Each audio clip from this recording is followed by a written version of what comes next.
तुका म्हणे करुणा बोले धीर विठ्ठले निघेना मग तो माझा माय बाप घेईल ताप हिरोनी वक्रतुंड महाकाय सूर्यकोटी समप्रभा निर्विघ्नं कुरु मे देव सर्वकार्येषु सर्वदा श्रीराम श्रीराम श्रीरामचंद्र कृपालु भजमान हरण भव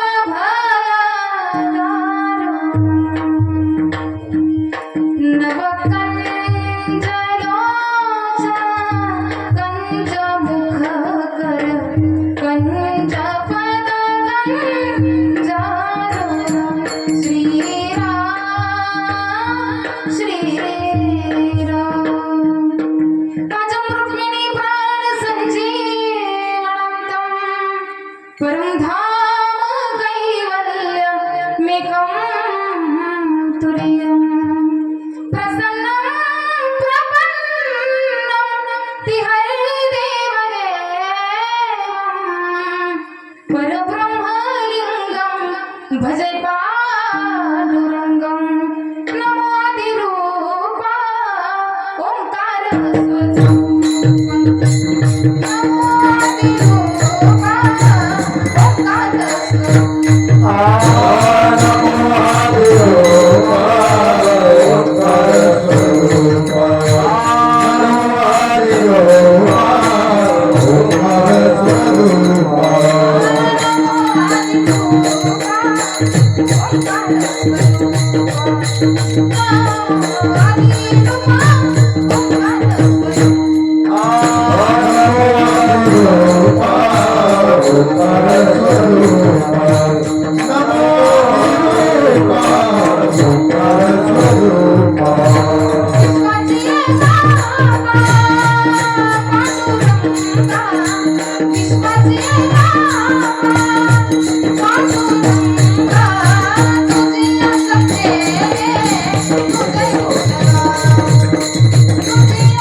संतांच्या नमो सद्गुरु तुकाया ज्ञानदीपा नमो सद्गुरु सच्चिदानंद रूपा नमो सद्गुरु भक्त कल्याण मूर्ती नमो सद्गुरु भास्कर पूर्ण कीर्ती विवेकाने जाणे सुसुगटीत समाजा टिकविले महासिद्धांताचे हृदय रसिक ठोकविले लसत भक्ती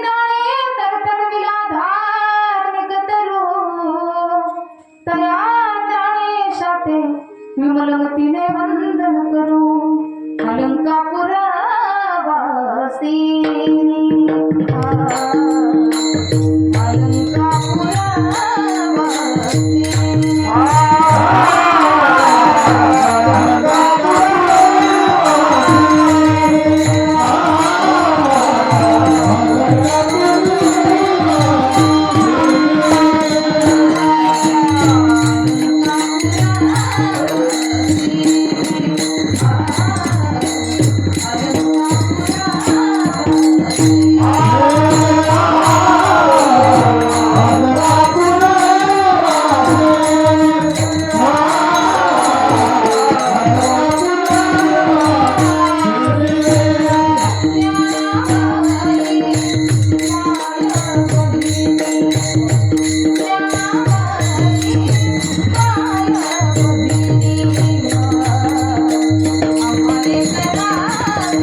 पंढरपुरा राहिली डोळा पाहिली संत देखिली वरुणी विठाई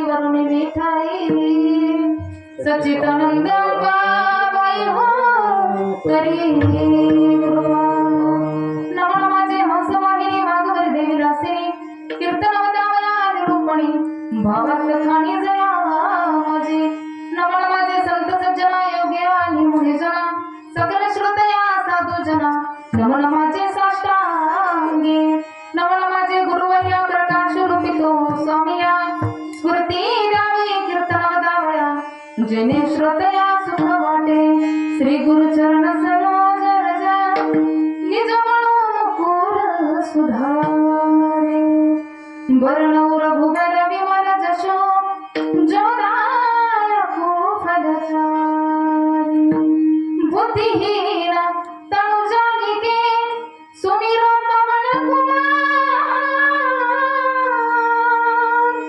बल बुद्धि विद्या देव मोहे हरहु कलेस विकार हे दुख भंजन मारुति वंदन हे दुख भंजन मारुति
चरणासी अर्पितो जन्म ही गाया जगदीश्वरासी जोडली जाची खाती प्रथम वंदितो तुम्हा छत्रपती आये महाराज पधारिये आये महाराज पधारिये आये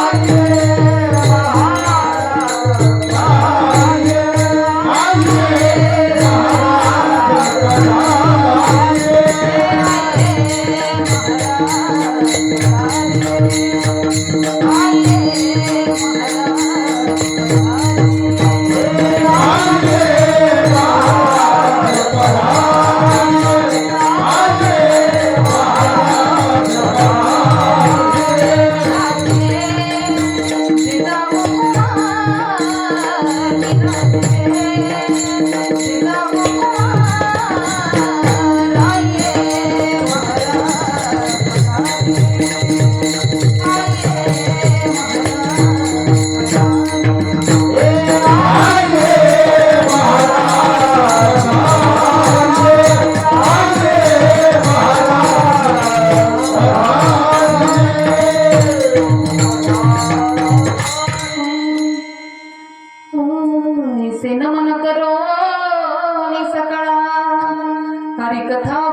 बोबड्या बोला अज्ञान मनाने आपुलिया बाळा चालवी सकाळा नाम म्हणे जयांची केली स्मरण होयच कर विद्यांचे अधिकरण ते जीवन दुसरे चरण श्री गुरूंचे ते नमस्कार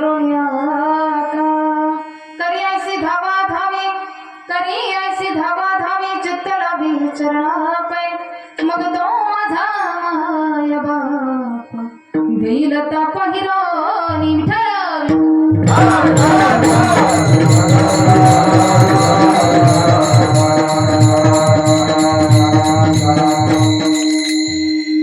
प्राप्त प्रसंगी प्राप्तस्थळी भगवत चिंतनाकरिता घेतलेला अभंग महान भगवत भक्त संत सम्राट विश्ववंदनी महाराष्ट्र भूषण जगद्गुरु जगतवंदनी श्रीमंत संत देहू निवासी वारकरी संप्रदायाच्या कलशस्थानी विराजमान असलेले श्रीमान योगी जगद्गुरु तुकोबराय यांचा 4 चरणाचा आणि या प्रपंचामध्ये अत्यंत धावधाव करणाऱ्या जीवाला उपदेश नाही विठ्ठल विठ्ठल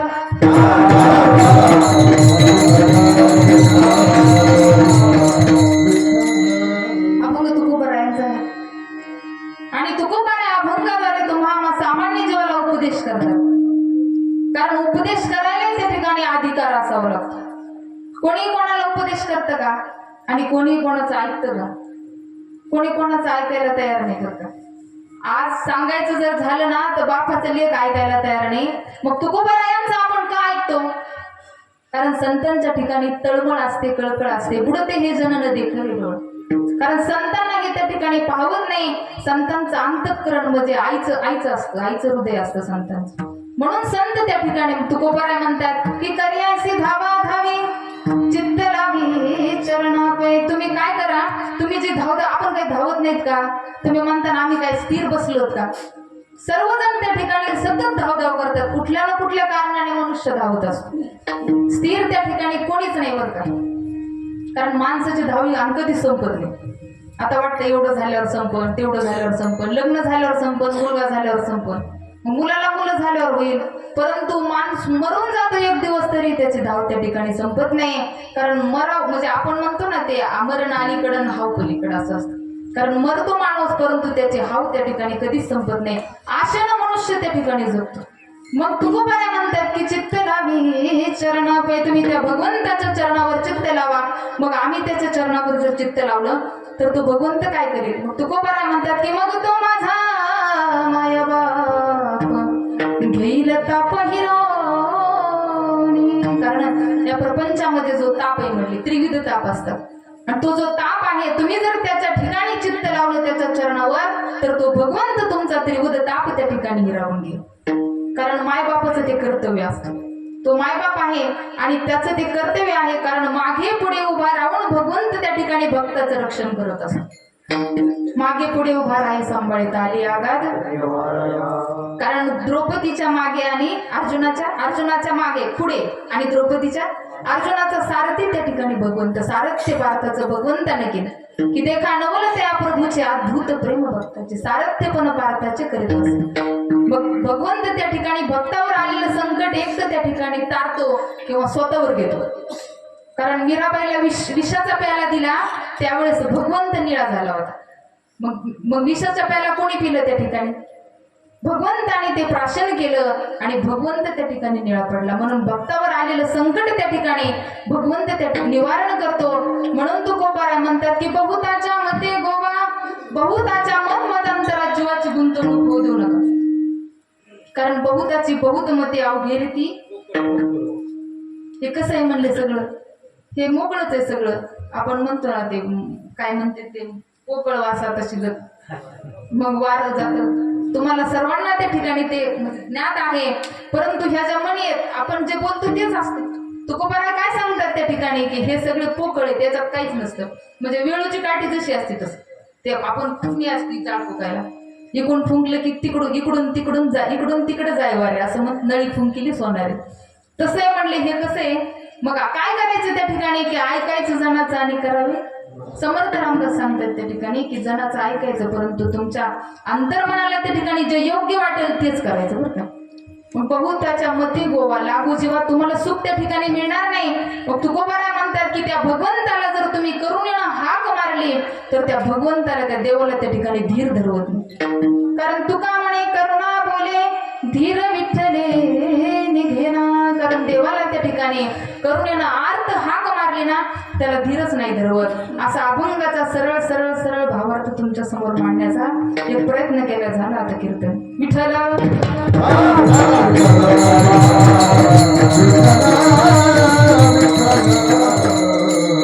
चिंतनास सुरुवात करण्यापूर्वी काही परिहार द्यायचा, तो म्हणजे असा की सालाबाद प्रमाणे चालत असलेला अखंड हरिनाम सप्ताह वर्ष 34 सुंदर या ठिकाणी म्हणजे कथा सुंदर, अगदी गुणीजन मंडळी त्या ठिकाणी तुम्ही सापडून आणलेत.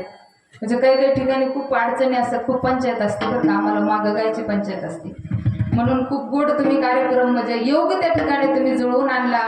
आणि या ठिकाणी ज्ञानेश्वरी विष्णू सहस्रनाम त्या ठिकाणी, पंचक्रोशीतील सर्व भजनी मंडळी आणि हरिपाठ भजन असेल त्या ठिकाणी, कीर्तन त्या ठिकाणी असतील, आणि ज्यांच्या माध्यमातून मला या ठिकाणी येण्याचा योग आला म्हणजे कार्यक्रमाचं त्या ठिकाणी मार्गदर्शन त्या ठिकाणी सोमेश्वर महाराज जोळी, निलेश महाराज, कारण केशव महाराज गुजर मी आता त्यांनी मला सांगितलं, हां बाबा त्यांच्या मार्गदर्शनाने त्या ठिकाणी हा कार्यक्रम चाललाय.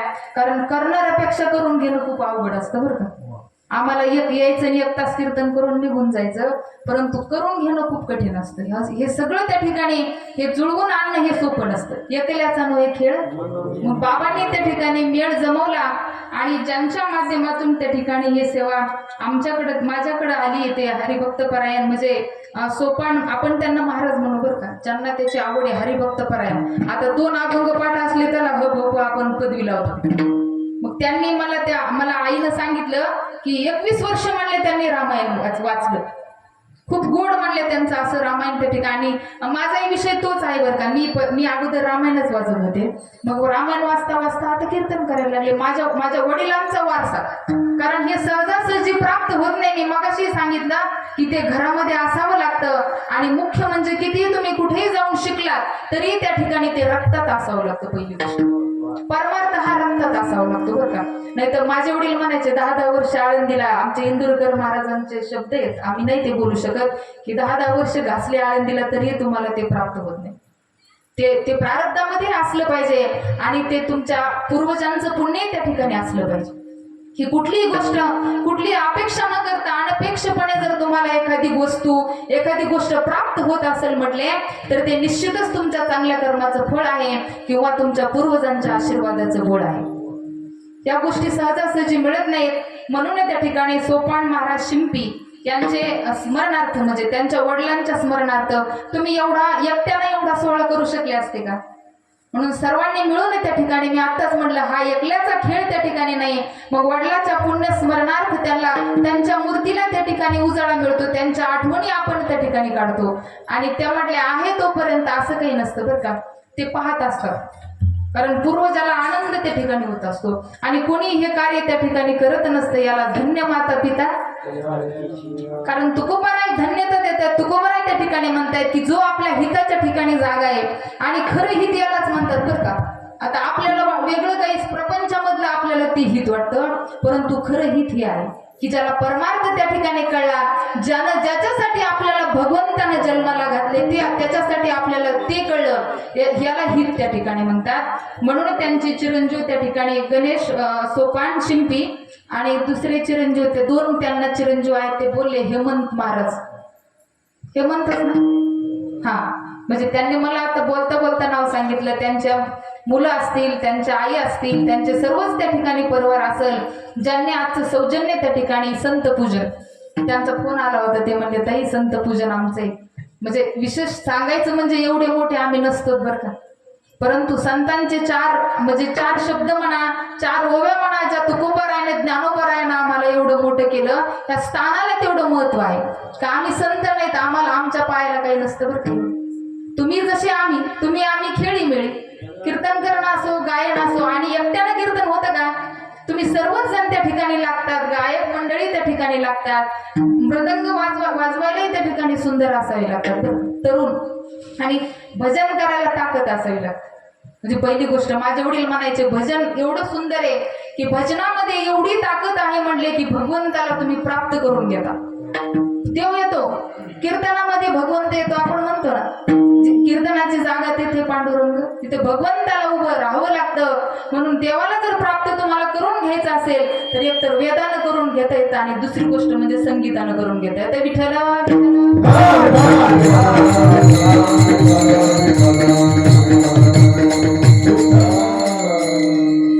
म्हणून खूप गोड तुम्ही या ठिकाणी म्हणजे कार्यक्रम केला. वार्षिक सप्ताह, मला अगोदर असं वाटलं गणपतीचं म्हणजे मंदिर आहे तिथंच सप्ताह आहे का काय. आणि गणपतीला पाहून अशी आठवण झाली, म्हणजे मी गणपती खूप पाहिले पण झोपलेला गणपती पहिलीच वेळेस पाहिला. म्हणजे झोपला जरी असला तर तो झोपलेला नाही. बरं, देव जर झोपला तर आपलं कसं होईल? ते झोपायचं सोंग घेत असतो भगवंत, कारण तो जर झोपला तर सगळं अंधार होत जाईल. एक मारुती झोपलेला पाहिला आपण, भद्रा मारुती खुलताबाद. आणि दुसरी गोष्ट म्हणजे महाराजांनी सांगितलं की खूप प्रसिद्ध आहे, खूप पावन त्या ठिकाणी आमचा गणपती आहे म्हटले. आणि गणपतीचं मंदिरही खूप गोडी बरं का. येता येता मी पाहिलं अगदी नैनरम्य त्या ठिकाणी आहे की डोळ्याचे पारणे फिटतील असं. म्हणून या वार्षिक सप्ताहाच्या निमित्तानं तुम्ही ज्यांनी सुंदर त्या ठिकाणी चाल गायली बरं का. आता सर्वांचे नाव घ्यायचे का? म्हणजे वेळेअभावी बरं का, म्हणजे वेळेअभावी आता म्हणजे आपल्याला नाव जर घ्यायला लागलं तर आपल्याला वेळ होईल. म्हणून हरिभक्त परायण मृदंगाचार्य, तुमचं नाव बघा किती गुणवान. मी आताच बोलले बरं का, म्हणजे गुणवान आहेत पण गुणेश त्यांचं नाव खूप गोड आहे बरं का. आणि तुमचं महाराज वा सगळे देवच जमा केले तुम्ही. नाही बरोबर आहे, पहिले लोक नावही असे ठेवायचे बरं का, म्हणजे त्याच्या नावानं तरी कुठेतरी भगवंताचं नाव आपल्या मुखामध्ये. आणि ज्यांच्या माध्यमातून त्यांनी कुठेतरी माझ्या बहिणीच्या गावाला म्हणजे नाथापूरला कीर्तन कुठेतरी ऐकले त्यांनी मागच्या वेळेस, म्हणून आम्हाला या ठिकाणी बोलवलं. कारण मला काही सांगता येणार नाही की त्यांना काय आवडलं, कारण नाथबाबा सांगतात बरं का, मी सांगत नाही. नाथबाबा म्हणतायत की त्या प्रभू रामचंद्राला काय माहित म्हणले माझी ही मराठी भाषा कशी आवडली. कारण संस्कृतातलं रामायण त्या ठिकाणी नाथबाबांना प्राकृत मध्ये केलं. म्हणून नाथबाबा त्या ठिकाणी म्हणतायत की कायनेनो श्री रघुनाथा माझी मराठी कथा, बलात्कारे होय वदविता न करविता राहुणी. काय माहित म्हणले त्या प्रभू रामाला माझी भाषा कशी आवडली. मी झोपलो तरी रामायण, मी उठलो तरी रामायण. नाथबाबा झोपेत जरी असले तर प्रभू रामचंद्रानं नाथबाबाला उठवायचं झोपेतून, नाथा उठा रामायण करा. आता आपल्या जीवेला बळच भगवंताचं नाव येत नाही. शिंक जांभळी ठोकला तुकोबराय म्हणतात इतका वेळ आमच्या जीवनामधला वाया गेला. किती वेळ वाया गेला म्हणले की ज्या वेळेस आम्हाला शिंक आली, जांभळी आली आणि खोकला आला, आपलं फक्त तेवढाच वेळ उपयोगी येतोय. आपण शिंक आली तरच राम म्हणतो, जांभळी आली तरच राम म्हणतो.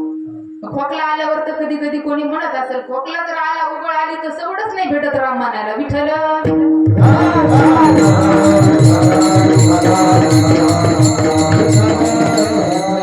बाबा म्हणतायत की उशाला प्रभू रामचंद्रानं नाथाला उठवायचं की नाथा रामायण करा. मग आपल्याला समजलं असतं का? सामान्य जीवाला कळलं असतं का? संस्कृताची भाषा जगासी ना कळे म्हणून नारायणा किंव आली. कारण माऊली ज्ञानोबा राहायला किंव आली बरं का विष्णूला. म्हणून ही ज्ञानेश्वरीची भावार्थाची टीका आहे संस्कृत मधली. भगवद्गीता त्या ठिकाणी माऊलीनं प्राकृत मध्ये केली. तरी उमगत आहे का आपल्याला ते? ज्ञानेश्वरी कळते का सगळ्यांनाच?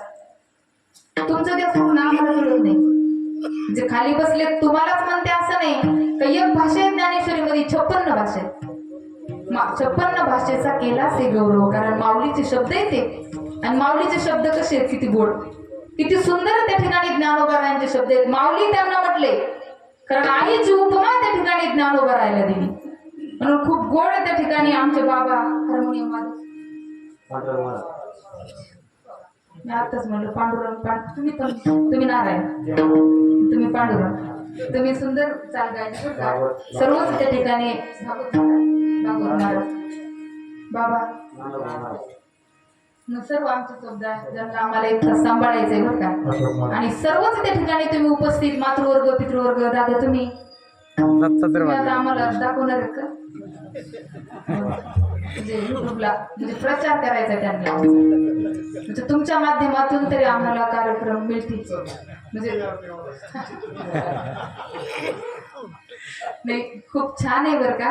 कारण आता ज्यांची कोणाची नावं राहिली असतील, कुणीच त्या ठिकाणी आता राग येऊ देऊ नका बरं का. नाही ते एकाच नाव घेतलं ते एकाला राग येतो. काही काही ठिकाणी असं असतं की काही काही लोक मग बोलतच नाही, अशी मार्क मशिवणी बघितली नाव नाही घेतल्यावर बरं का, कीर्तन झाल्यावर. म्हणजे मी अनुभव घेतलाय. म्हणून तुम्ही सर्वच जण त्या ठिकाणी मातृवर्ग पितृवर्ग ज्यांची कोणाची नावं घ्यायची राहिली असतील त्यांच्या तुम्हा सर्वांच्यासाठी वारकरी संप्रदायाच्या नियमाप्रमाणे की मस्तक माझे पायावरी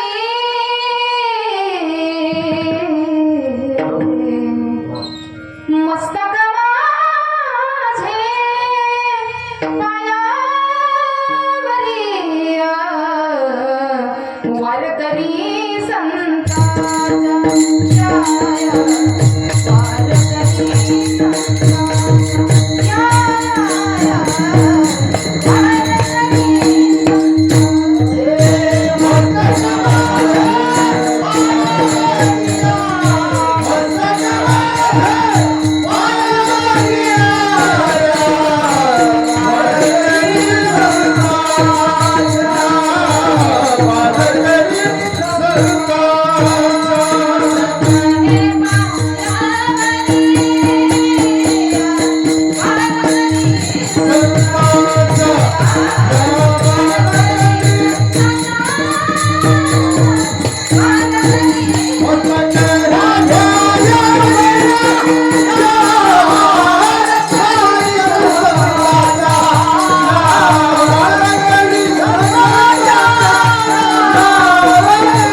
आता आपला 1 तास झाला, 1 तास राहिलेला आहे.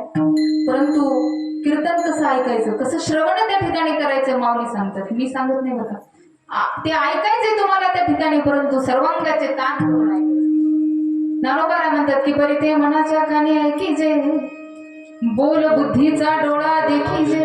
हे माझे जे शब्द आहेत ना ते नुसतेच कातड्याच्या कानानं ऐकून जमणार नाहीत म्हणले, तर हे मनाच्या कानानं ऐकावे लागतील आणि बुद्धीच्या डोळ्याने पाहावे लागतील. मग असं जर केलं तर काय होईल, तर खेचराच्याही मना आणि न सात्विकाचा पान, श्रवणासहित सुमना समाधी जोडे. कारण अधिकार संपन्न पुरुष खेचर ज्यांनी ज्ञानोबाला इंद्रायणीवर स्नानाला गेले असतात, ज्ञानोबाला लाथानं तुडवली. आणि अशा असणाऱ्या खेचराच्याही मनाला पाना फोडणारे माझे शब्द आहेत. मग सुमनाला त्या ठिकाणी समाधी लागते, तर तुम्हाला आम्हाला का लागू नये? आपल्याला 1 तास तरी समाधी लागली पाहिजे का नाही? 1 तास तरी कथा कीर्तन कशा करता असतं की काहीतरी प्रपंचातलं विस्मरण होण्याकरता. एवढंच एक ठिकाणी की माणसाला आनंद मिळणार, आणि हेच एक ठिकाणी ते आपल्याला आनंद देतो. संसारामध्ये सुख आहे का, आनंद आहे का? मग काय संसार सोडून द्यायचा का? असं मी म्हणत नाही बरं. नाही तर तुम्ही परत म्हणायच्या बाई रात्री आलेल्या ताई म्हणले आता संसार करायचाच नाही, प्रपंच करायचा नाही. असं नाही की प्रपंच तर नेटका करा म्हणले. महाराज म्हणतात की प्रपंच करावा नेटका, नसो द्यावा फाटका, पण लागू द्यावा चटका परमार्थाचा. असोनी संसारी जिव्हावे गुगरी, वेद शास्त्र उभारी बाल सदा. संसारी असावे, संसारी असावे, असोनी नसावे. संसारी असावे, असोनी नसावे. संसारी असावे, असोनी नसावे. संसारी असावे, असोनी नसावे.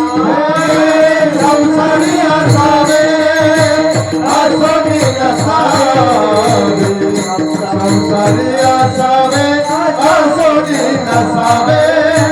संसारी असावे, असोनी नसावे. संसारी असावे, असोनी नसावे.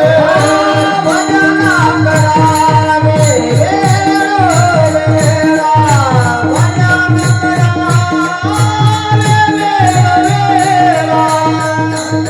करावे वेळोवेळा, भजन करावे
हे कळते की माणसालाच त्या ठिकाणी कळते की भजन करावं. पशुला कळतं का? म्हशीला कळतं का? थोडक्यात माणसालाच त्या ठिकाणी कळते की भजन केलं पाहिजे. आणि ह्याच देही घडे देवाचे भजन आणि ज्ञान आणि त्या ठिकाणी ज्ञान नाही. भगवंताने त्याच्या भजनाकरिता आपल्याला जन्माला घातले. परंतु माणूस काय करतो? आपण हा देव त्या ठिकाणी म्हणले भजनाकरिता दिला, परंतु आपण भोजनावारी घातला. देवानं भजनाकरिता दिला, त्याला वाटलं हे तरी माझं भजन करेल. कारण त्यानं सर्व त्या ठिकाणी निर्माण केलं, पशु निर्माण केले, ही पृथ्वी, हे झाडं सर्व निर्माण केले, तरी भगवंताचं मन लागत नव्हतं बरं का. जेव्हा मनुष्य निर्माण केला तेव्हा कुठेतरी देव स्थिर झाला. त्याचं मन रमलं त्यामध्ये, त्याला वाटलं हे तरी माझं भजन करेल. मग माणसानं भगवंताचं भजन केलं.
भाग्यवंताच्या घरी, सगळ्यांच्या घरी बरं का, वैष्णव असो भाग्यवंत असो. कारण महाराज म्हणता आपण जसं म्हणतो तसं, तुका म्हणे कसं तर जसं होईल तसं. नाही बरोबर बाबा, छान प्रमाण दिलं बरं का. कारण अंतःकरणामध्ये जे असतं ना ते व्यक्त व्हावंच वाटत असतं, ते गोड करून घेता आलं पाहिजे. नाही तर काय काय लगेच ते जमतच नाही तुमचं नामचं. स्टॉप करण्यापेक्षा कुठेतरी त्यांच्या अंतःकरणाला समाधान वाटेल की मी प्रमाण दिले, महाराजाला पण आवडले. आणि मला आवडत ना आवडत, पण भगवंताला तर आवडलं. कारण देवाला आवडलं पाहिजे बरं का. तुम्हाला आवडेल असं नाही परमार्थ करायचा आहे, भगवंताला ते आवडलं पाहिजे. त्यानं म्हणलं पाहिजे हा माझा भक्त आहे, त्याच्या अंतःकरणामधला भाव पाहायला पाहिजे आपण. आणि देव कशाला भुकेला म्हणले? देवभावाचा भुकेला. मग भाग्यवंता घरी हा ते म्हणजे वैष्णव संगती. आपण भजनाचा विषय चालला होता, मग त्यांनी वैष्णवाच्या संगतीत भजन केलं. विषय एवढाच, फक्त विषय अंतर झाला. कारण भजन केलं पाहिजे. देवानं भगवंताच्या त्याच्या भजनाकरिता हा जन्म आपल्याला दिलाय. विषय काय होता की सुमनाला त्या ठिकाणी समाधी लागते, मग तुम्हाला आम्हाला का लागू नये? मग भजन केलं कसं पाहिजे? कारण श्रवण कसं केलं पाहिजे म्हणले की श्रोत्यांचे त्या ठिकाणी दोन प्रकार, एक श्वानमुखी श्रोता आणि दुसरा व्याघ्रमुखी श्रोता. तुम्ही कुत्र्याला दगड मारून पहा, कुत्र त्या दगडाला चावते. कुत्र्याला वाटतं काहीतरी खायला टाकले मला. आणि तुम्ही वाघाला दगड मारा, वाघ म्हणजे दगडाला पाहत नाही, वाघ मारणारा पाहतो. कुणी कोणत्या दिशेने त्या ठिकाणी दगड आला आणि त्या मारणाऱ्याच्या अंगावर वाघ धावून जातो. कारण कुत्रा म्हणजे जे श्रोते नुसते शब्दच जगळत बसतात त्यांना श्वानमुखी श्रोता म्हणतात, आणि जे अर्थाला जाऊन भिडतात त्यांना व्याघ्रमुखी श्रोता म्हणतात. मग श्रोत्याचे दोन प्रकार आहेत. तर काय म्हणजे श्रवण कसं केलं पाहिजे, आणि ज्या ज्या वेळेस त्या ठिकाणी भगवंताचं भजन होईल त्यावेळेस हातानं टाळे आणि मुखानं त्याचं चिंतन करायचंय. विठ्ठल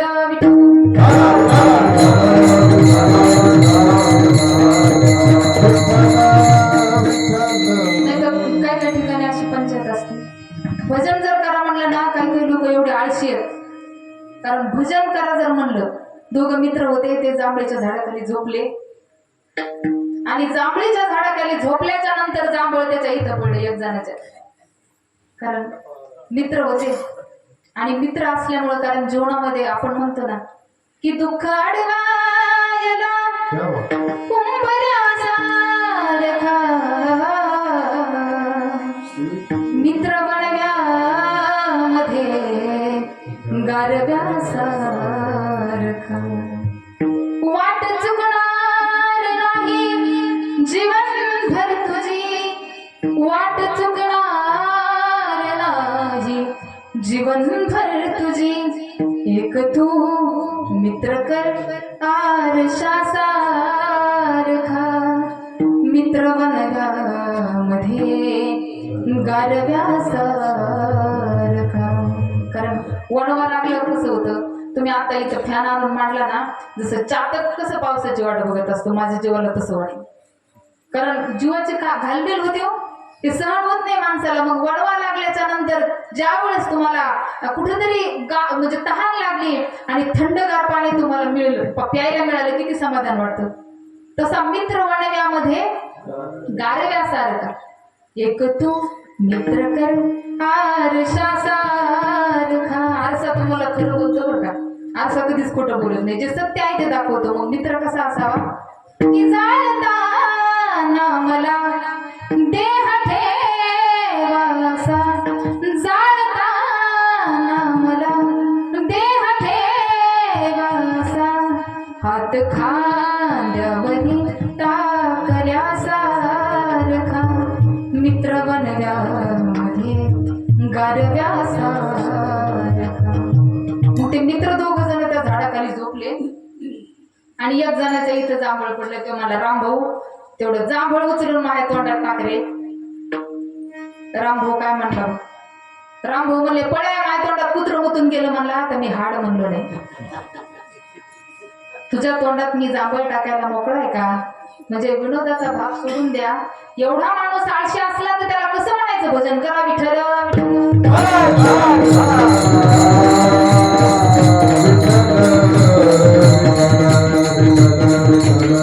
म्हणून श्रवण कसं केलं पाहिजे, कारण श्रवण काय काय लोक उगं टाइमपास म्हणून श्रवण करायला येते, म्हणजे घरी काहीतरी मन लागत नाही म्हणून. एक जणांनी असंच बोकड पाळलं होतं आणि त्याचं बोकड काही कारणाने त्यांच्या बोकडाला शेळ्याला रोग आला गावामध्ये आणि त्याच्याही बोकडाचा नंबर लागला. त्याचं बोकड मेलं. त्याचं एवढं प्रेम त्या बोकडावर होतं, त्याला काही दिसत नव्हतं दुसरं. आणि ज्याच्यावर आपण प्रेम करतो ते माणूस सोडून गेल्यावर किती दुःख होतं. मग त्याला एवढं दुःख झालं. मग त्याच्या मित्रांनंच त्याला शेजारी असं शिवालय होतं, म्हणले चला आपण शिवपुराण चालू होतं, शिवपुराण श्रवण करण्याकरता जाऊ, तेवढंच तुझ्या चित्ताला विरंगुळा पडत. मग त्यानं आणलं. मग आणल्याच्या नंतर पुराण सांगणारे पुराणिक बुवा जरा वयोवृद्ध होते, तर त्यांना अशी दाढी होती. पहिले लोकांना होत्या दाढ्या मिशा, ओळखायला येत होते माणसं. पहिले लोक मिशा ठेवत होते. म्हणजे विनोदाचा भाग सोडून दे बघा, नराचं भूषण येते. कारण मिशी हे नर म्हणजे ओळखायचं कसं, म्हणजे हसायचा विषय नाही, परंतु पहिले वाढायचे. तुम्ही छत्रपती शिवाजी महाराज पहा बरं कसे होते. माझे आजोबा असे होते, अशा मिशा होत्या त्यांना अशा. आणि छत्रपतीचे आजोबा विठोजी मालोजी, कारण ज्यांनी वेरूळच्या मंदिराचा जीर्णोद्धार केला, अर्धा फूट त्यांची मिशी आहे, इकडं अर्धा फूट आणि इकडं अर्धा फूट अशी होती. असे वीर होते, निधड्या छातीचे डोकं होते ते. आता मिशाच नाही राहिल्या माणसं.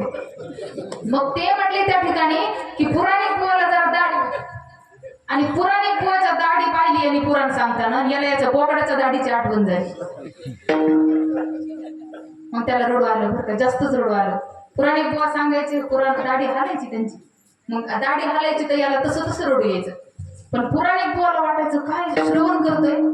पुराणिक जे जास्त श्रवण करताना श्रोता वक्ता त्याच्याकडे पाहूनच कथा सांगतो बरं का. जे चित्त देऊन ऐकतो माणूस म्हणतो काय काय ऐकतो किती छान, मग त्याच्याकडेच पाहून तो सांगतो. मग पुराणिक बुवा त्याच्याकडेच पाहू सांगायचे, म्हणायचे काय काय माणूस आहे.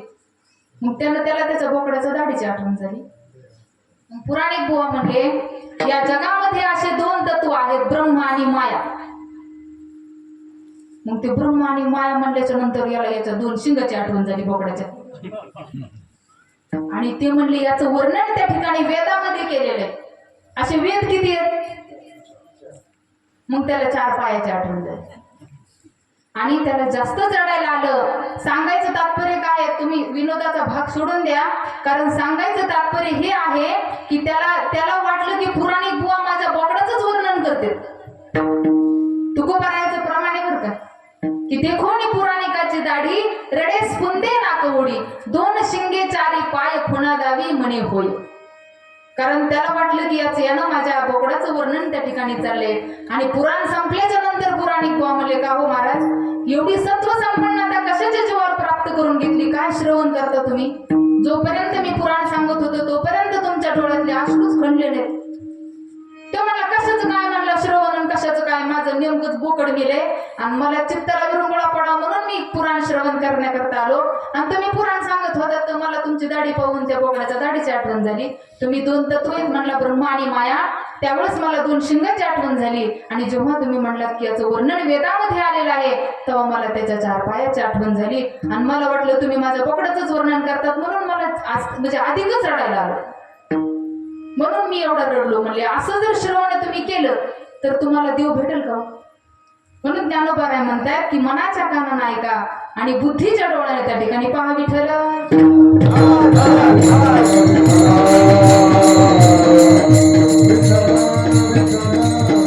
म्हणून या प्रपंचामध्ये अत्यंत धावधाव करणाऱ्या जीवाला उपदेश आहे. कारण तुकोबाराय एका साधकाच्या दृष्टीस त्या ठिकाणी पडतात आणि साधक तुकोबारायला विचारतात की आम्ही जे धावधाव करतो, तुकोबाराय म्हणतात की तुम्ही जे धावधाव करताय ही धाव कशी आहे म्हणले, याच्यामध्ये तुमचं हित आहे तर तुम्हाला त्या ठिकाणी कळत नाही, तुमचं हित तुम्हाला कळत नाही. मग साधक म्हटले धावच नाही का? त्यावेळेस तुकोबाराय म्हणतात धाव तसंही जमणार नाही, धाव ही धावूनच संपवावी लागते. तुम्ही धावल्याशिवाय तुम्हाला अपेक्षित गावाला जायचंय म्हणले तर तुम्ही त्या गावाला कसं जाऊ शकता? मग तुम्हाला जर तिथं जायचं असेल तर तुम्हाला धावच त्या ठिकाणी घ्यावी लागेल. मग तुकोबाराय साधक त्या ठिकाणी म्हणतायत की कसं धावायचं ते तरी सांगा. अभंगाचं प्रथम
पंचायत असते, म्हणजे प्रमाण द्यायलाच पंचायत असते. आपण जर एक म्हणलं तर मागचे एक म्हणते. आता एका जनार्दनी घडवत्यांचा संघ किती गोड प्रमाणे. तरी पाठीमाग एक बाबा होते. मी समोर म्हणलं एका जनार्दनी घडवत्यांचा संघ. बाबा पाठीमाग म्हणले एका जनार्दनी घोडा त्यांच्या संघ. म्हणजे घोडा कशाला? अवतार पांडुरंग नाव ठेविले ज्ञानी. किती सुंदर आहे. तरी पण काही काही लोक असं म्हणजे की अवतावरा पांडुरंग नाव ठेविले ज्ञानी आरती नारायण महाकैवल्य त्यांचा सेविते साधू संत मनोविधीला माझा आरती नारायण. आवतावर पांडुरंग म्हणजे कर्तुम अकर्तुम अन्यथा कर्तुम शक्तीने नटलेला विश्वाचा मालक ऐश्वर्य संपन्न म्हणजे षटगुण संपन्न जो परमात्मा आहे तो आवतावर यायला मोकळा आहे का? म्हणजे विश्वाचा मालक तो आहे तरी म्हणजे योग्य म्हणजे चुकीचं प्रमाण त्या ठिकाणी देऊ नये. शास्त्र सांगते चुकीचा श्लोक म्हणू नये. दारू प्यानाराने चुकीचं बोललं तर ठीक आहे, परंतु वारकऱ्यानं तरी चुकीचा उच्चार करू नये. परंतु आता काही काही लोक शिव भोळा चक्रवर्ती ते म्हणजे आपण म्हणतो ना एका जनार्दनी शिव निवारी कळी काळाचे भय. काही काही भेव म्हणतात लोक. भेव म्हणजे आपलं त्यात टाकते.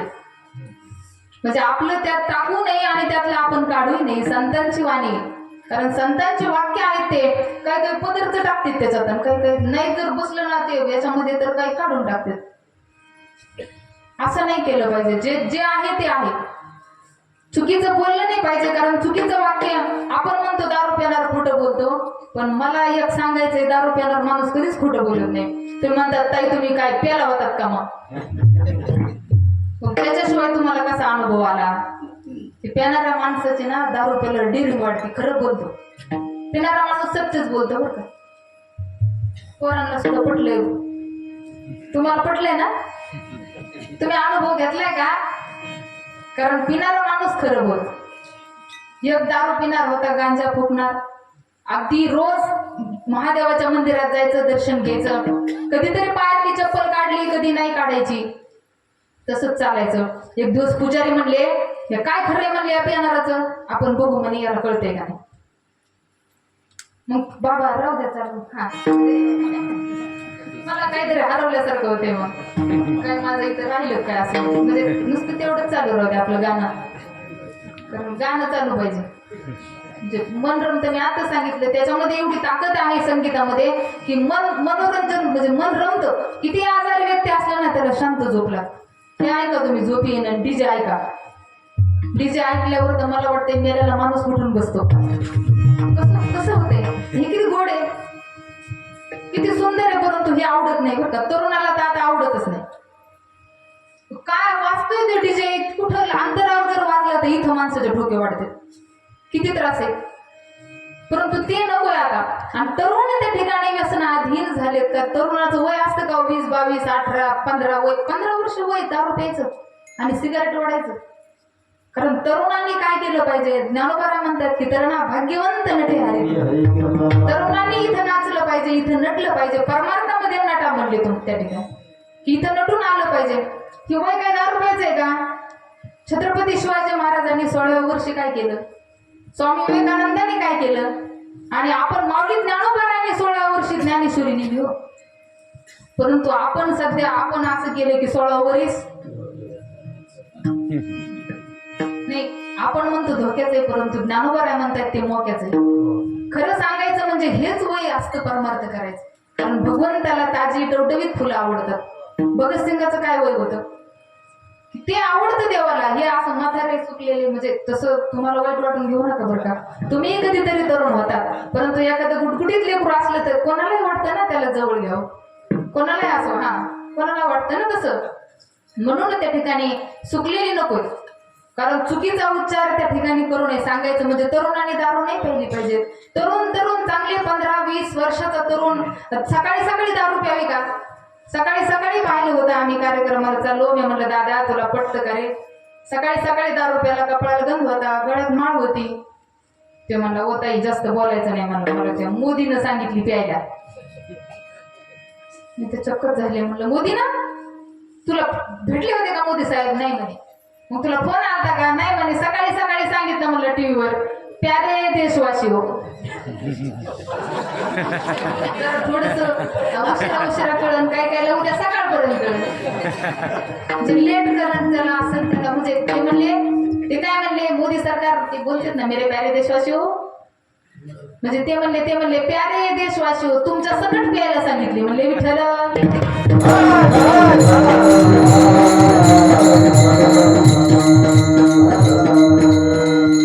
म्हणून त्यानं काय केलं पुजाऱ्यानं, गणपतीचं महादेवाचं मंदिर होतं ते, म्हणलं याच्या लक्षात राहते की नाही आपण पाहू.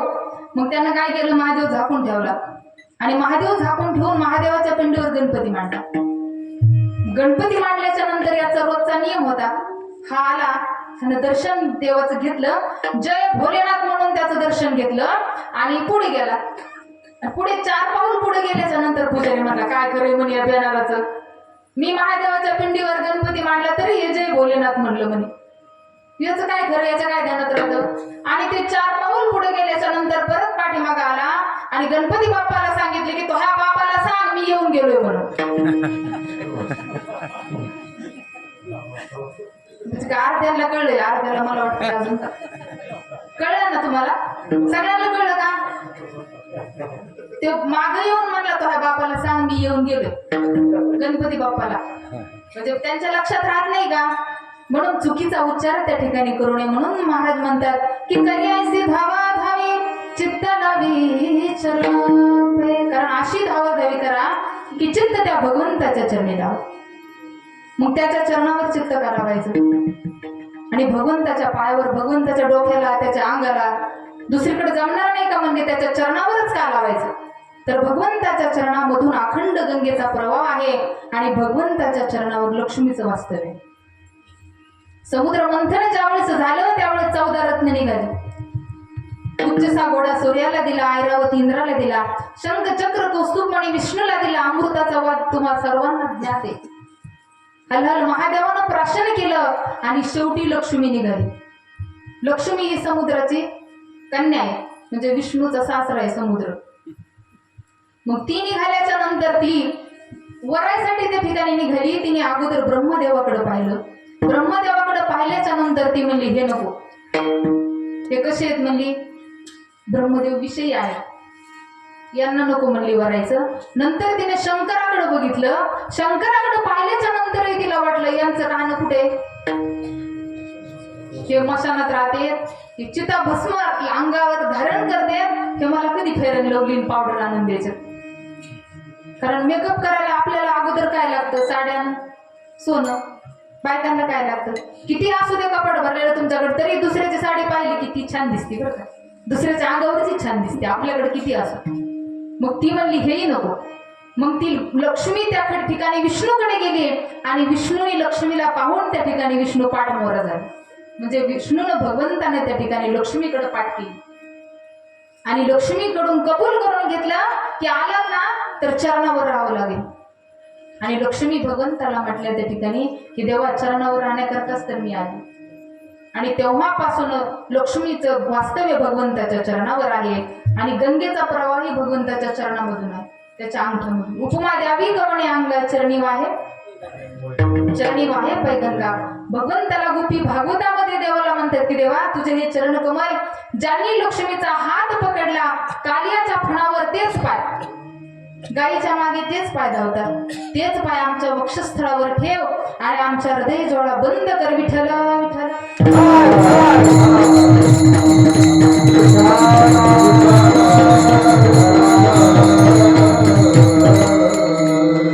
म्हणून चित्त भगवंताच्या चरणावर लावायचं. मग चित्तच का लावायचं, चित्त भगवंताच्या चरणावर का लावायचं म्हणले, मन बुद्धी अहंकार ही चतुष्टी हे लावून जमणार नाही का.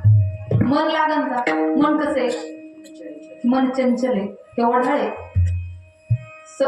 रामदास स्वामी समर्थ त्या ठिकाणी म्हणतात की आचपळ मन हे माझे नावरे आवरिता. हे मन कसे आचपळे, ते आवडत नाही, हे जिथं गेलं त्याच ठिकाणी सोबत मग ज्ञानोबा राय म्हणतात जे का मनाच्या एक निके देखली आठाया ते सोप. ते जे पाहिलं ना तिथं परत परत जायला मन ओढाळ ओढाळ. उभ्या पिकातील ढोर किती आवर आवर पुन्हा जात, परत परत त्या ठिकाणी ते मन जातं आणि बुद्धी म्हणले संकल्प विकल्प करीत असते. आणि डोकं तर म्हणले डोकं लावलं तर नाही जमायचं का? ते कसं आहे, डोकं हे प्रधान आहे. मग ते भगवंताच्या चरणावर लावलं तर जमणार नाही का? सर्व अंगच त्या ठिकाणी भगवंताच्या चरणाला लावलं तर जमणार नाही का? नाही म्हणले. परंतु हे चित्त कसं आहे तर हे चिंता वाहणार आहे. ही चिंता वाहणार हे जे चित्त आहे ते जर भगवंताच्या चरणावर लावलं तर ते स्थिर होतं. आणि भगवंताच्या चरणाला त्या ठिकाणी कमळ ही संज्ञा आहे भगवंताच्या चरणावर. आणि चित्त हे कसं आहे म्हणले भ्रमरासारखं आहे. आणि ज्या वेळेस त्या भ्रमराला त्या ठिकाणी ते परिमळ त्या ठिकाणी मिळतो तेव्हा त्या ठिकाणी ते स्थिर होतं. एवढा लाकूड पोखरणारा भोंगा जो असतो त्याला काही लाकूड पोखरणारा जो आहे त्याला फुल गुरतडणं काही अशक्य आहे का? काहीच कठीण नसताना तरी त्या विषयामध्ये ते गुरफटून जातं, ते मरून जातो, परंतु त्याला बाहेर पडता येत नाही. कारण त्या विषयाला त्या ठिकाणी बोललेलं असतं. मग तसं जर तुम्हाला त्या ठिकाणी गोडी लागली, कारण माऊली सांगतायत त्या ठिकाणी की परिमळाची धावा भ्रमर ओढी, परिमळाची धावा भ्रमर ओढी.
परिमळाची धावा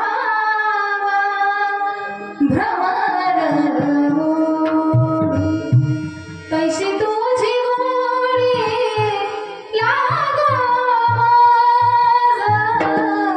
आविता गे माझे पिसे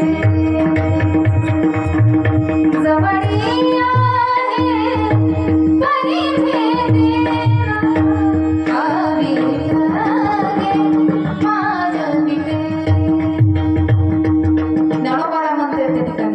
परिमळाची धावा भ्रमर ओढी.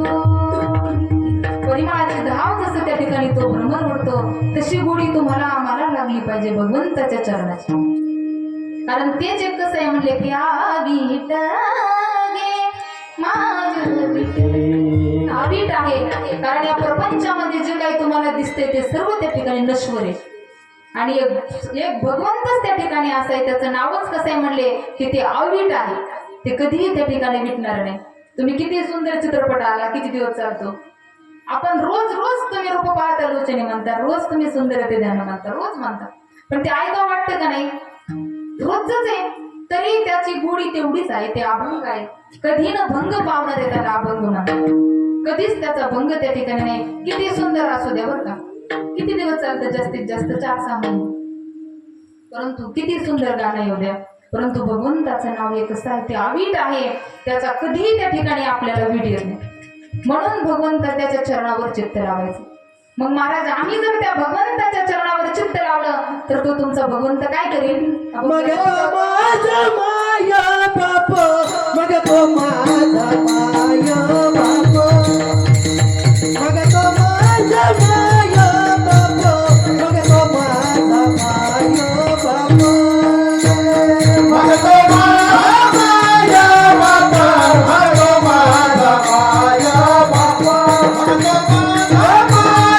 माया बाप, मग तो माझा माया बाप, मग तो माझा माया बाप, मग तो माझा माया बाप, मग तो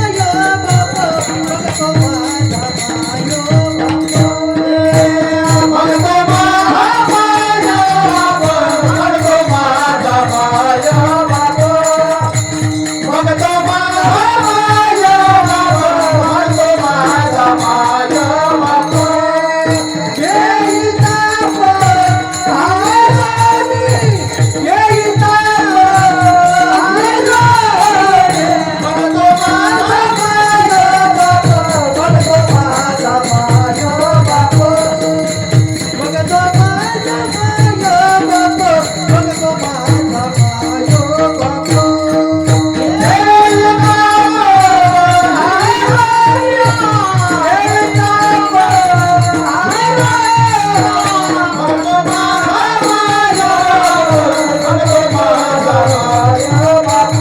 बाप, येईता कळलं का तुम्हाला? यांच्यासाठी एकदा टाळ्या वाजवा. म्हणजे तुमच्यासाठी पण तुम्ही एकदा वाजवा बरं का? म्हणजे स्वतःसाठी आपल्यालाही कधीतरी आपणच छान म्हणलं पाहिजे. दुसऱ्याची अपेक्षा कधी त्यानं छान म्हणायचं आपल्याला, आपणच आपल्याला छान म्हणायचं. म्हणून मग तो माझा माया बाप, कारण आणि बाबासाठी पण माझं मी बाबा म्हणतो मामा म्हणून नाही तर म्हणतात मला बाबा म्हणून. काही काही आम्ही एका आजीला ना आजी म्हणायचो, त्या म्हणल्या बाई मला आजी नका म्हणत जाऊ. मी काय आजी वाटते का? कधीतरी आजी व्हायचंच असतं. तर आम्हाला कोण कोणी आजी म्हणतो, म्हणजे आपल्या नातवाने म्हणल्यावर जमतं बरं का, दुसऱ्याने म्हणल्याला नाही जमत. त्या म्हणायचं मला आई म्हणत जा. आणि विशेष म्हणजे आजचा आईचा दिवस आहे. म्हणजे दिवस म्हणजे तुम्ही तो दिवस नाही बरं का, आज काय आहे? म्हणजे आयांचा सगळ्यात दिवस आहे आमचा मातृदिन. कारण आईचा दिवस एकच नसतो, तिचा रोजच असतो.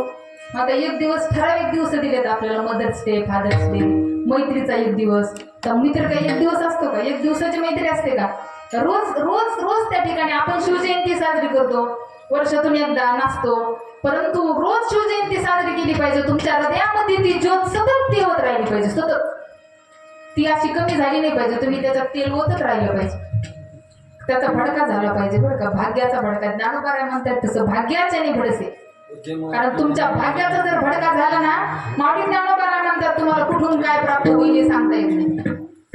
जे प्रारब्धात असेल ना तेच तुम्हाला मिळतं. एखाद्याचं भाग्य जर असेल, भाग्य होय अनुकूल, व्यवसाय निमित्त फळ देत असे संचित. व्यवसाय तुम्ही जे करता, आम्ही कीर्तन करतो, तुम्ही आता गायन करता, म्हणजे तुम्ही पखवात मृदंग तुम्ही वाजवता त्या ठिकाणी, म्हणून प्रत्येकाचं तुम्ही हे निमित्त मात्र आहे.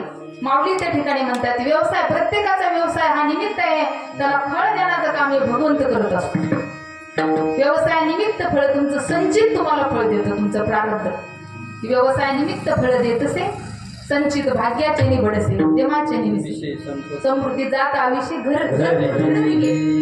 कारण तुम्ही नाही जरी म्हणलात ना ते तुमचं घर निघत. कारण जनाबाई जसं म्हणतात ना, जणी म्हणे देवा झाली मी यशवा निघाली केशवा. म्हणजे तुझं घर निघणं म्हणजे काय एवढा काय अवघड शब्द नाही. आता आपण त्याचा अर्थ वेगळा लावून देतो.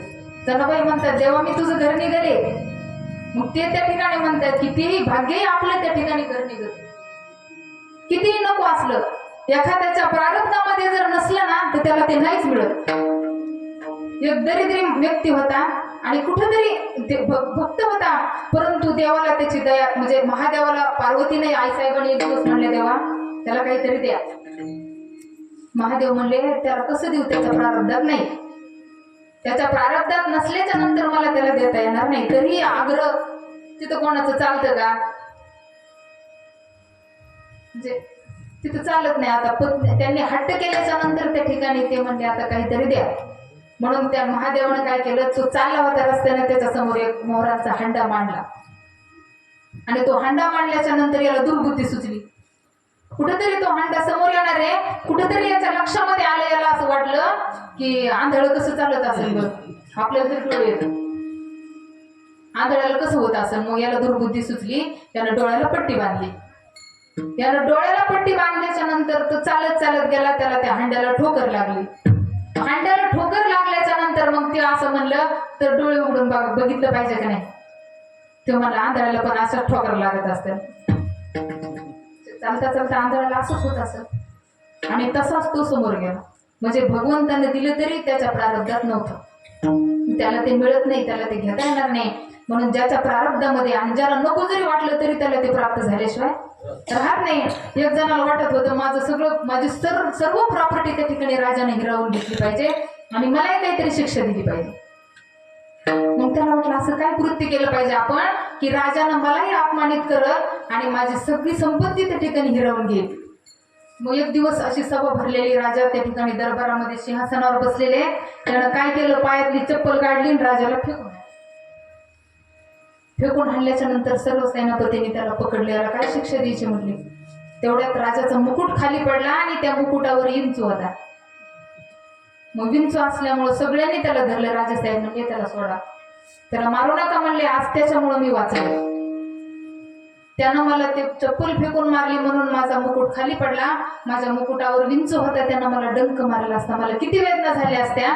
ते म्हणले मग राजासाहेबाचं काय करायचं, ते म्हणले त्याला 40,000 मोहर द्या.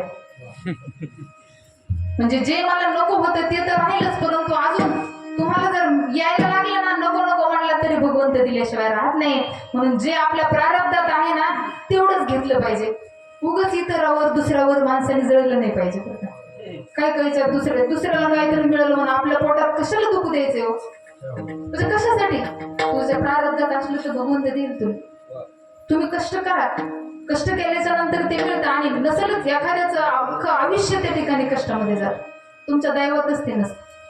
म्हणून मग तो माझा माय बाबा, मग तो माझा माय बाबा, कारण तो मायबाप आहे आणि मायबापाचं ते कर्तव्य आहे. परंतु आपण हे जे मायबाप आहेत ना त्यांना हे लौकिक हित कळत नाही, भगवंताला आपलं हित कळतं. आपलं हित अहित कशामध्ये आहे देवाला कळतं आणि तो आपला हा त्रिविध ताप त्या ठिकाणी हिरावून घेतो. कारण हे आपल्याला कळत नाही, आपलं हित कशात आहे हे कळत नाही, मग आपण वेगळंच करतो. म्हणून महाराज म्हणतात की हित कसं असतं आणि हित कसं केलं पाहिजे, की हित ते करावे देवाचे चिंतन, हित ते करावे देवाचे चिंतन, हित ते करावे देवाचे चिंतन, हित ते करावे देवाचे चिंतन.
सकळाच्या माया माझे सकळाच्या माया माझे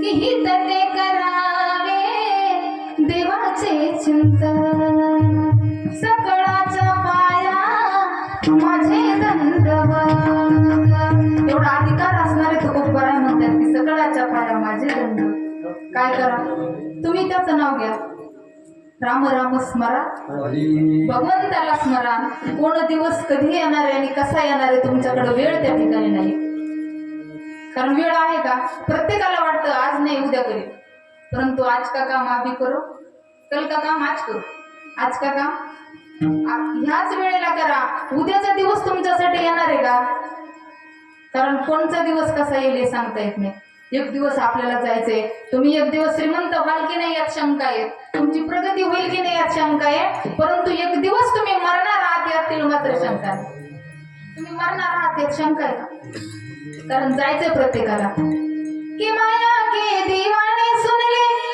एक दिन ऐसा आएगा धन दौलत और माल खजाना यही पड़ा रह जाएगा सुंदर काया माटी होगी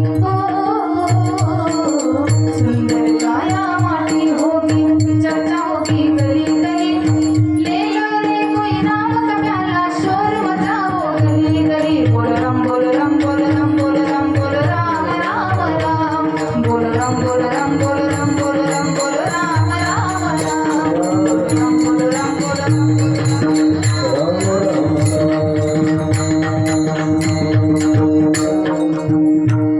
माया के दीवाने सुन ले एक दिन ऐसा आएगा धन दौलत और माल खजाना यही पड़ा रह जाएगा सुंदर काया माटी होगी किती सुंदर शरीर असलं ना त्याची माती होणार ये जो मखमल का झोला है तेरा ये कपड़े में बदलना ये जो मखमल का झोला है तेरा ये कपड़े में बदलना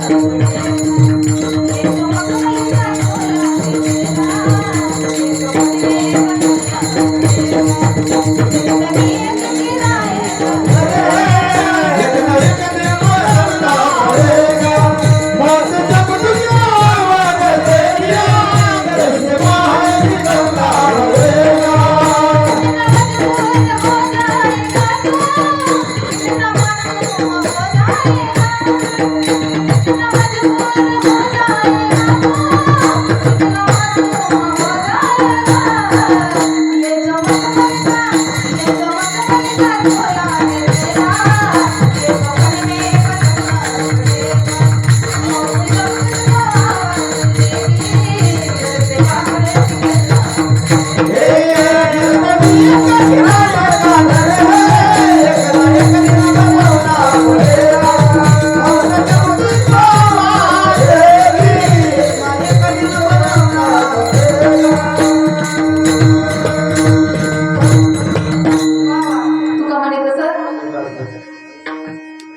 कसंही म्हणलं तर तिथंच येते बरं का आपण नाही म्हणत कोणत्या हाताने खाल्लं तर तिथंच जाते तोंडातच घास जातो नाकात जात नाही अंधारात जरी जेवला तरी हात कुठं जातो किती अंधार असू द्या नाकात जात नाही कानात जात नाही म्हणून किती सुंदर त्या ठिकाणी असलं ना आपण सुंदर आहे त्याची मातीच होणार आहे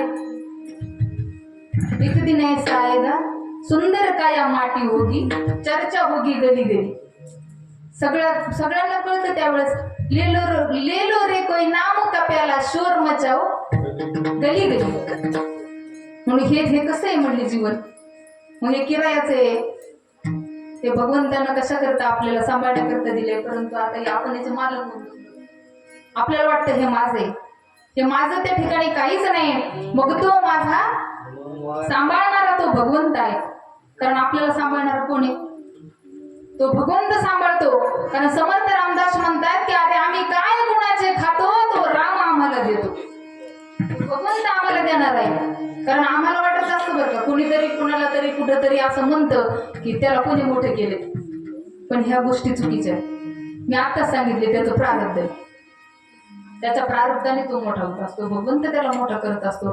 कोणी माणूस म्हणतो बरं का, मी आणि तुम्ही देणारे कोण आहेत, आणि तुम्ही 100-50 दिल्यानं काय होणार आहे, कुठे टेका बसणार आहे, की मी त्याला मोठं केलं असं म्हणायचंच नाही. त्याला करणारा मोठा तो भगवंत आहे. समर्थ म्हणतात की तो देणारा दाता तो राम आहे, ज्याने आम्हाला सांभाळलं. आईच्या उदरामध्ये कोणी सांभाळलं, कारण आईनं तुम्हाला जन्माला घातलं. मी मगाशीच सांगितले की आजचा दिवस आमचा आहे. मग आईच्या उदरामध्ये कोण सांभाळतं तुम्हाला, कारण महाराज त्या ठिकाणी म्हणताय की जननी जठरी रक्षियले मज पोसुनी पंच प्राण रामा तू माझा यजमान, रामा तू माझा यजमान. यजमान म्हणजे कोण, मालक. तो आमचा मालक आहे. की बाहेर येता मातेच्या उदरी पय केले निर्माण, रामा तू माझा यजमान, रामा तू माझा यजमान. तुम्ही सांगायचं म्हणजे काय बरं का, जोपर्यंत बोल नाही तोपर्यंत दूध नसतं बरं का. ही उत्पत्ती कोणी केली, बाळा तुला कोण करी तो उद्धार, बाळा तुझा कोण करी तो उद्धार, बाळा तुझा कोण करी तो उद्धार, बाळा तुझा कोण करी तो उद्धार. वाणारी श्रीपती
वाट पाहते मी ग.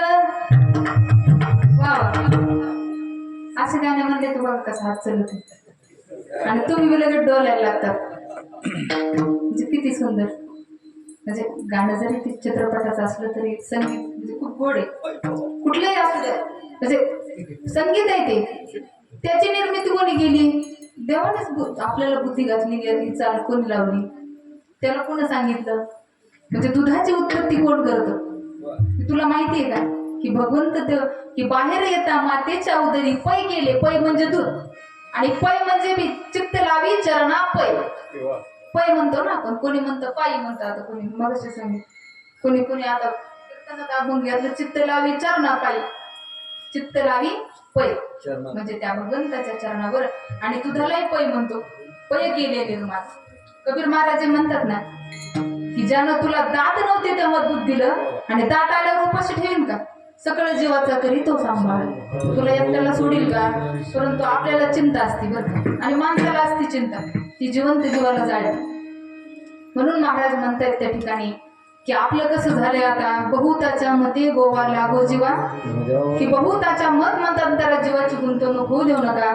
कारण समर्थ म्हणतात त्या ठिकाणी की एक म्हणतो भैरव भैरव, एक म्हणतो खंडेराव खंडेराव. एक कर्मकांडाकडे ओढतो, एक संन्यास चांगला म्हणतो. एक म्हणतो जप करावा, एक म्हणतो तप करावा, एक म्हणतो वेदाध्ययन करावे, एक म्हणतो जीव ओढा ओढीत घालू नये. म्हणजे सर्वांचं बहुताची बहुत मते. मतांचा गलबला कोणी पुसेना, कोणी कोणाला पुसायला तयार नाही.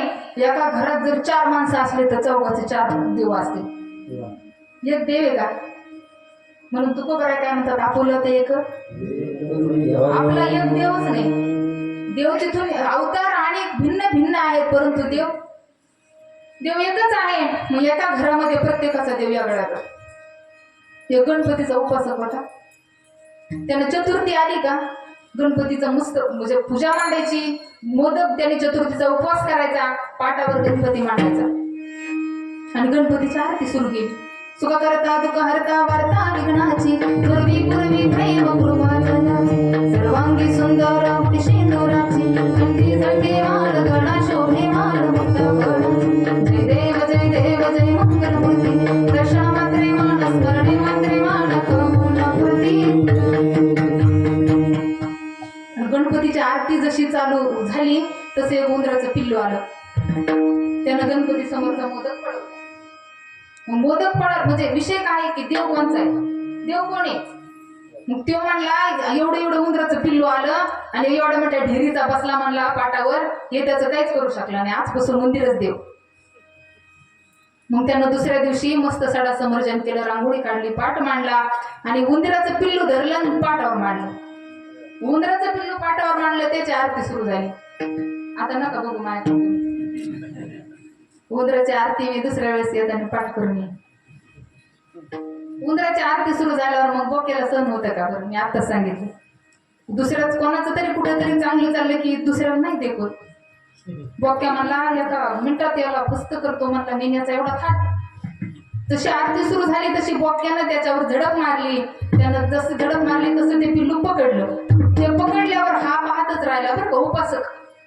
हा पाहत राहिला, याला वाटलं कशाचं काय खरंय म्हणला याचं उंदराचं, आजपासून खरं म्हणला बोक्काच देवी. मग तिसऱ्या दिवशी त्यानं बोक्का पकडला, पाटावर मांडला, त्याची आरती झाली. मग बोक्याची आरती सुरू झाल्यावर कुत्र्याला नाही सहन झाली. कुत्र म्हणलं एका मिनिटात याला आपण फाडतो म्हणला आणि याचा एवढा थाट. कुत्र्याने जशी झडप मारली तशी बोक्यावर. मग यानं परत तेच केलं. हा पाहतच राहिला. परत ह्यो म्हणला आता आजपासून चौथ्या दिवशी म्हणला आजपासून कुत्र देव. कुत्र्याला पाटावर मांडलं. मग कुत्र्याची पूजा चालली, आरती चालली. पण त्याची बायको भाकरी करत होती. कुत्र्याला भाकर पाहिल्यावर दम नाही निघत.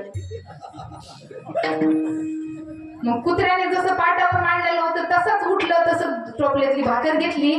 त्याची एक भाकर तव्यावर होती, एक भाकर ताटात होती, एक चुलीला लावलेली होती. मग कुत्र्याने जशी भाकर पळवली तसं याच्या बायकोने जळतं लाकूड घेतलं आणि कुत्र्याच्या कंबरड्यात. मग कुत्र काय करीत पळलं. मग तुम्हाला कळलं असं. मग हा ना असा पाहतच राहिला. म्हणला आजपासून तूच देव. बायकोला म्हणला तूच देव, तूच देव आहे म्हणला. ती म्हणली याचं काय खरं आहे, आज देव देव म्हणे दै मनचंद आहे, आज देव म्हणे उद्या फुटाने हाणे. म्हणून सांगायचं तात्पर्य वार बदलला की देव बदलतो. शिळ तांब्याचे बाहुले केले, शिळ तांब्याचे बाहुले केले, शिळ तांब्याचे बाहुले केले, शिळ तांब्याचे बाहुले केले. पाटमांडोनीवरी बैसविले, पाटमांडोनीवरी बैसविले, पाटमांडोनीवरी बैसविले, पाटमांडोनीवरी बैसविले. गंधाक्षदाने झाकुळिले, गंधाक्षदाने झाकुळिले, मला येईल ते नाव ठेविले, मला येईल ते नाव ठेविले, मला येईल ते नाव ठेविले. कैसिया जगाची लागले वेळ, कैसिया जगाची लागले वेळ, या जगाची लागले वेळ, कैसिया जगाची लागले वेळ, कैसिया जगाची लागले वेळ, कैसिया जगाची लागले वेळ.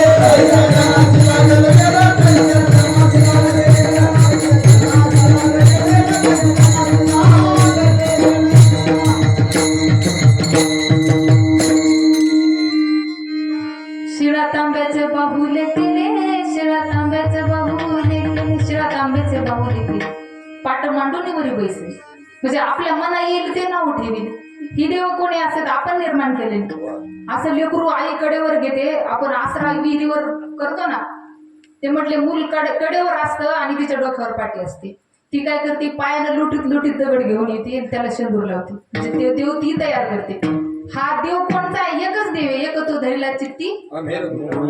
ही देव आपण निर्माण केलेली आहे बरं, ही माणसाने केलेली आहे. ती शिळा तांब्याची बाबू आणि आपल्या मनाला येईन ती चिंधी आई. कुठेतरी आता चिंधी विसरून राहिली, तिथं चिंधी आई झाली. म्हणजे वारीला जाताना असं म्हणते की तिथं देव झाला तयार. म्हणजे जिथं कुठंतरी आपण म्हणू तिथं देव तयार होतो. म्हणून वार बदलला की देव बदलतो. सोमवार आला की महादेव, मंगळवार आला की देवीची उपासना, आणि शुक्रवार आला की उपासक देवीची भक्ती करतात, कारण त्या भगवतीची त्या ठिकाणी भक्ती आपण करतो की आई भवानी तुझ्या कृपेने तारीसी भक्ताला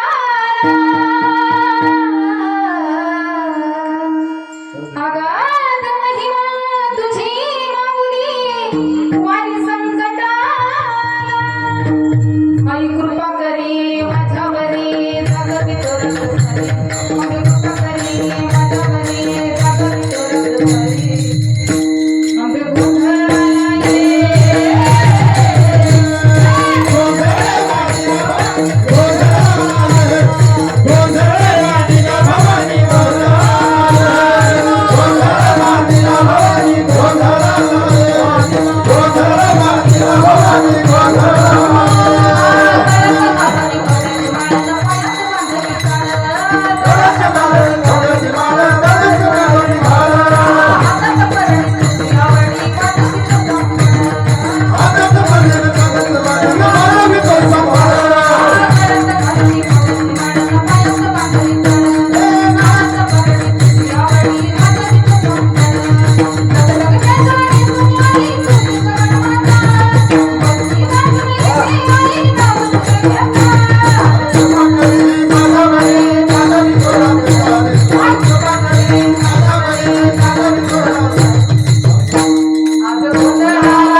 हाय का एखादी भगवती म्हणजे माऊली का त्याच्या अंगात येईल गोंधळ मांडीला भवानी गोंधळाला रे गोंधळ मांडीला भवानी गोंधळाला रे. तिच्यामध्ये किती सामर्थ्य आहे. कारण ते आपण म्हणतो ना ओल्या झाडाला आग लावते म्हणजे आणि तुमच्यामध्ये कमी सामर्थ्य नाही बरं का. मी सांगितले म्हणजे आता काही काही ठिकाणी असं असतं बरं का. बऱ्याचशा ठिकाणी मला अनुभव आलाय काही काही लोक म्हणतात की महिलाचं कीर्तन नको म्हणजे ते काय कारण आहे. महिलाचं कीर्तन नको परंतु केवढाही जरी माणूस झाला ना तर त्याला एक आईच्याच पोटी जन्म घ्यावा लागतो. त्याला मान्य करत काही काही थोडेसे लोक आहेत असे. पण किती मोठा असू द्या एखादा मठाधिपती असला तरी तुम्ही जरी संन्यासी असलात परंतु अपमान मत करना नारियों का उसकी बल पे जग चलता है. अपमान मत करना नारियों का उसकी बल पे जग चलता है. मर्द भी जन्म लेकर आखिर उसी के गोद में पलता है. केवढाही माणूस जरी झाला ना त्याला आईच्याच उदरात राहावं लागतं आणि त्याला आईच्याच मांडीवर खेळावं लागतं. म्हणून ती काही सामान्य नाही. ती काय आहे की तू वाबला तू ललना तू न सरंद्री तू वाबला तू ललना तू न सरंद्री तू दुर्गा तू चंडी उठ पुरंद्री तू दुर्गा तू चंडी उठ पुरंद्री रामाची सीता तू गौरण हरची काशीची राणी तू वीज गगनची तारक तू रक्षक तू उठ झळकती तू दुर्गा तू चंडी उठ पुरंद्री तू दुर्गा तू चंडी उठ पुरंद्री तू दुर्गा तू चंडी. वा वा. कारण ती सामान्य आहे का म्हणजे तुम्ही तिचंच अवतार आहे. तू दुर्गा तू चंडी उठ पुरंद्री. किती व्यस्त आहात तुम्ही जीवनामध्ये तरी आता तुम्ही पहा कीर्तनालाही बघा तुम्ही आता तुम्हीच जास्त आहे म्हणजे तुमच्या पार्टीची मी म्हणून तुमच्याकडून बोलते असं काही नाही करत. तुम्ही आहात सर्वच त्या ठिकाणी भरभरून असावे लागतात. म्हणून त्या ठिकाणी 3 चरणाचा भावार्थ तुमच्या समोर मांडलाय. तुकोबाराय म्हणतात की बहुताच्या मते गोवाला गो जीवाने दावा करणं बहुताच्या मतमतांतरात जीवाची गुंतवणूक होऊ द्यायची नाही. यानं काय होतं म्हणले की आपण जसं एक धरीला एकच भगवंत त्या ठिकाणी चित्तामध्ये धरायचं आणि एकट्याचीच त्या ठिकाणी सेवा करायची. कारण सर्वांचं तुम्ही 4ही धामाला जरी जाऊन आला तर सगळं तीर्थाहुनी पंढरी मुकुटमणी. माळीमध्ये जसा मुकुटमणी असतो तुम्ही 4ही धामाची यात्रा जरी केली तर पंढरपूर केल्याशिवाय ऐसी चंद्रभागा ऐसे भीमातीर ऐसा विटेवरी आसी चंद्रभागा नाही असं भीमातीर नाही. या भगवंतासारखा या पांडुरंगासारखं दैवत कुठंच तुम्हाला मिळणार नाही. म्हणून त्याच्या चरणावर आपण चित्त लावलं पाहिजे. 3 चरणाचा भावार्थ तुमच्या समोर सांगितलाय की वारकरी संप्रदायाच्या नियमाप्रमाणे आता तुम्हाला सगळ्याला एकदा काम आहे थोडंसं. मी काही त्रास देणार नाही, वर हात करा म्हणणार नाही तुम्ही कीर्तन ऐकायला आलात तर बरेचसे लोक त्रास देतात, हात वर करा, हात मग खूप वेळाने म्हणतात घ्या खाली, असं काही म्हणणार नाही. तुम्ही कीर्तनाला आलात हेच खूप मोठे. 1 तास तुम्ही 2 तास कीर्तन बसून त्या ठिकाणी श्रवण केले, म्हणून संप्रदायाच्या नियमाप्रमाणे सर्वांनी आता ते भजन करायचंय भगवान पांडुरंग परमात्म्याचं की विठोबा रखुमा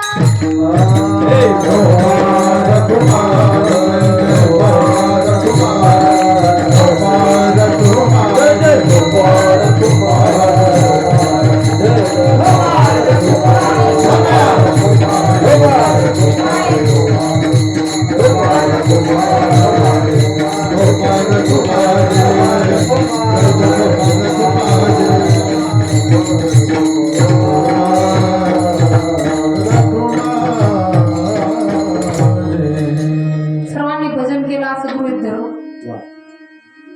आणि तुकोबारा त्या ठिकाणी म्हणतात बघू त्याच्यामध्ये गोवा लागो जीवाने द्यावा. आणि त्या भगवंताला त्या ठिकाणी तुम्ही करुणेनं जर हाक मारली ना तर त्याला धीर तू का म्हणे करू